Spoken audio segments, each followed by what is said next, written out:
샬롬, 이동춘 목사입니다. 오늘도 여러분의 삶이 주님의 평안으로 가득하시길 기원하며 하나님의 말씀을 나누겠습니다. 오늘 주시는 말씀은 출애굽기 20장 18절에서부터 21절의 말씀입니다. 뭇백성이 우레와 번개와 나팔 소리와 산의 연기를 본지라. 그들이 볼 때에 떨며 멀리 서서 모세에게 이르되 당신이 우리에게 말씀하소서. 우리가 들으리이다. 하나님이 우리에게 말씀하시지 말게 하소서. 우리가 죽을까 하나이다. 모세가 백성에게 이르되 두려워하지 말라.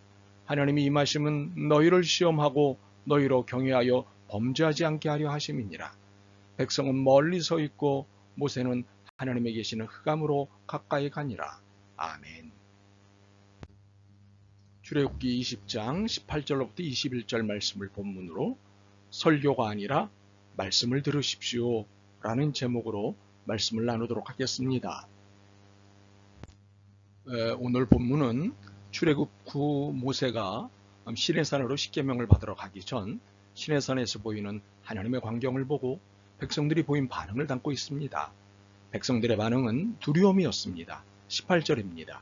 뭇백성이 우레와 번개와 나팔 소리와 산의 연기를 본지라. 그들이 볼 때 떨며 멀리 서서.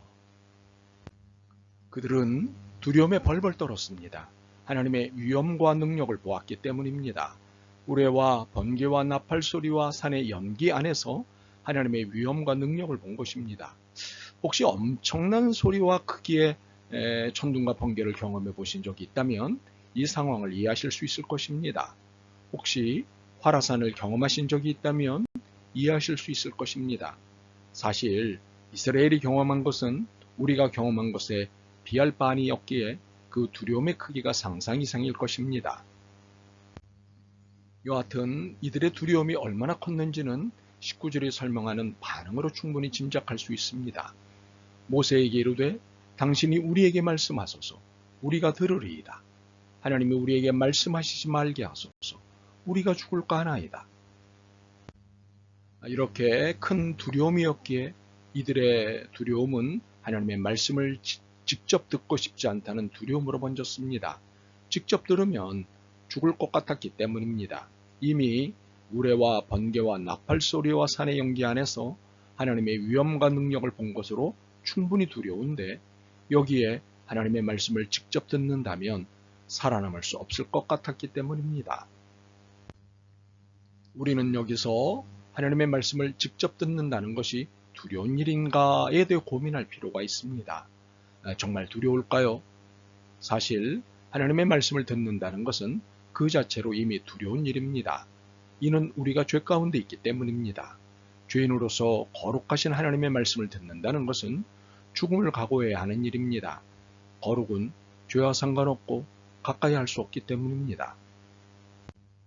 이를 잘 설명하는 본문이 출애굽기 19장 24절입니다. 여호와께서 그에게 이르시되 가라. 너는 내려가서 아론과 함께 올라오고 제사장들과 백성에게는 경계를 넘어 나 여호와께로 올라오지 못하게 하라. 내가 그들을 칠까 하노라. 왜 칠 수 있다고 하셨을까요? 죄를 그냥 두고 보실 수 없기 때문입니다. 거룩은 죄를 없애야 하는 것이지 두고 보는 것이 아니기 때문입니다. 이처럼 하나님의 말씀을 직접 듣는다는 것은 거룩을 만나야 하는 일이므로 죄인으로서는 죽음을 각오해야 하는 일입니다. 그러니 두려운 일일 수밖에 없는 것입니다. 이를 한 이스라엘 백성은 손사래를 치며 하나님의 말씀을 직접 듣기를 두려워했던 것입니다. 대신 모세를 통해 듣기를 원했던 것입니다. 상황적으로 이해가 되는 태도입니다. 그런데 이 태도가 하나님의 말씀을 듣고 싶지 않아서 설레발하는 태도라면 과연 이해해야 할까요? 감히 죄인으로서 하나님의 말씀을 직접 들을 수 없다고 하는 겸손함이라면 충분히 이해할 수 있지만 다른 속내라면 사정은 180도 달라집니다. 하나님의 말씀을 직접 들으면 죄의 문제를 해결해야 하니 이를 듣기 싫다는 속내를 갖고 있다면 사정은 달라집니다. 사실 이들이 하나님의 말씀을 듣는 것을 왜 부담스러워 했는지를 추측하는 것은 어렵지 않습니다. 이들은 하나님의 말씀에 귀를 기울이는 대신 자신들이 원하는 것을 듣고 싶어 했고 얻고 싶어 했기 때문입니다. 하나님은 자신들의 필요를 맞춰주시는 분이면 좋겠다고 생각한 것입니다. 물이 필요하면 물을 주시면 되고, 떡이 필요하면 떡을 주시면 되고, 그늘이 필요하면 그늘을 주시면 되는 그런 하나님이면 좋겠다는 것이었습니다. 그러니 말씀을 듣는 것은 부담스럽고 귀찮은 일이었습니다.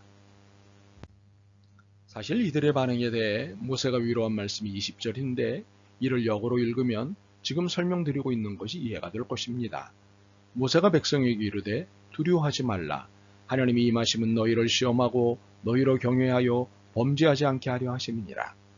모세의 설명에 의하면 하나님이 그들에게 말씀하시는 목적은 바르고 건강하게 살게 하시기 위함이었습니다. 그러나 이들은 하나님이 단지 물질적 복이나 생활의 안녕을 챙겨주시는 분으로 계셨으면 좋겠다는 것이었습니다. 바로 이러한 모습이 오늘 우리의 신앙생활 안에 교묘히 자리 잡고 있다는 사실입니다. 그래서 말씀이 아닌 설교를 듣고 싶어하는 것입니다. 이것이 말씀을 잘 이해시키기 위한 수단에 불과한 설교를 말씀과 맞바꾸는 이유입니다. 참으로 말씀은 부담스럽고 설교는 부담스럽지 않기 때문입니다. 아직 제 설명이 이해가 안 되시나요? 사실 말씀이 부담스럽다면 설교도 부담스러워야 합니다. 그런데 설교는 부담스럽지 않다는 것입니다. 무슨 소리일까요? 설교를 부담스럽게 하지 말라는 것입니다. 내가 원하는 말, 내게 위안과 안녕을 주는 말로 풀어서 설교하라는 것입니다. 부담을 주는 설교를 하지 말라는 것입니다. 도대체 어떤 말이 부담을 주는 설교일까요? 말씀을 그대로 전하는 것입니다. 하라는 말씀과 하지 말라는 말씀을 그대로 전하는 설교가 부담되는 설교라는 것입니다. 교묘하게 피할 길을 만들어주는 설교를 해달라는 것입니다. 그래서 부담을 안 주는 설교에 사람들이 몰립니다. 그런 설교를 축복의 설교라면서 환호합니다. 도대체 제정신이 아닙니다. 우리가 정신을 차려야 할 것은 말씀을 직접 읽고 직접 들어야 한다는 것입니다. 성경을 주신 것은 읽으라고 주신 것입니다. 설교 들을 때 참고도서로 사용하라고 주신 것이 아닙니다. 설교는 성경을 잘 읽고 이해하도록 돕는 역할에 불과합니다. 이 사실을 놓쳐서는 안 됩니다.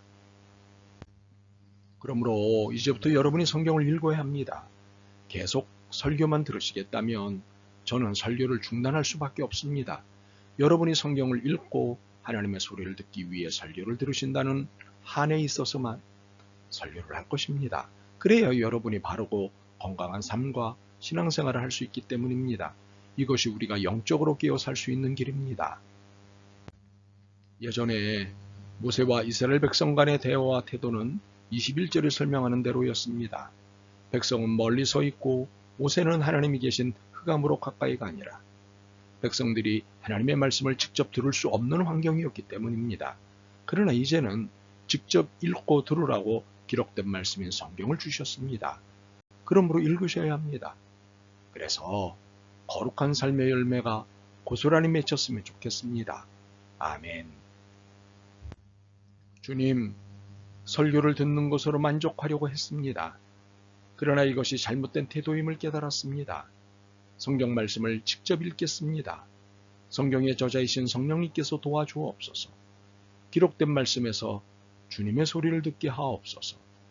예수 그리스도의 이름으로 기도드립니다. 아멘. 오늘도 여러분의 믿음과 삶을 응원합니다. 사랑합니다.